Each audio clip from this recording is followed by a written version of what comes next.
Have you ever been stuck in an awkward silence during a speech, with no one wanting to meet your eye or engage in conversation?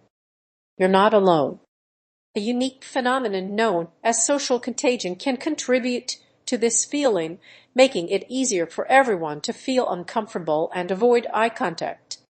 Research has shown that when one person makes a gaffe or does something awkward during a speech, the people around them are more likely to experience social contagion.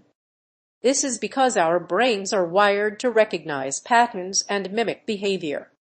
When we see someone else doing something unusual or embarrassing, it triggers a psychological response that tells us to do the same thing.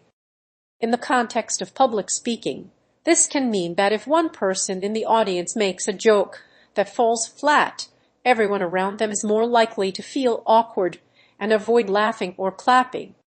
This creates a ripple effect where the tension becomes more pronounced with each passing moment. The reason social contagion works so well in situations like these is because of something called emotional resonance. When we see someone else expressing an emotion, it sends a signal to our brains that we should be experiencing that same emotion too. In the case of bad speeches, this can mean that if one person starts laughing or clapping awkwardly, everyone around them will feel compelled to do the same. But what happens when the speaker is unaware of their audience's discomfort? How can they avoid falling into the trap of social contagion and deliver a confident, engaging speech instead? The answer lies in self-awareness. A speaker who is aware of their audience's emotions and body language can adjust their behavior on the fly to avoid awkward silences or uncomfortable moments.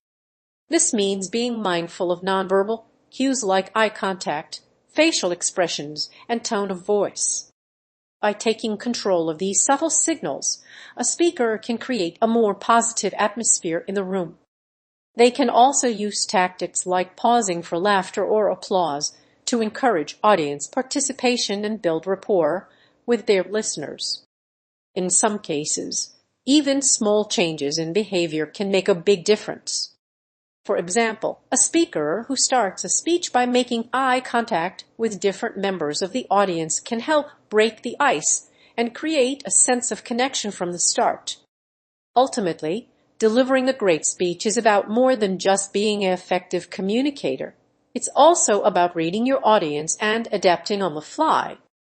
By understanding how social contagion works and taking steps to mitigate its effects, you can become a more confident and engaging public speaker.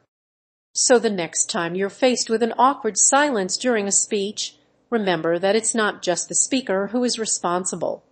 It's also the audience.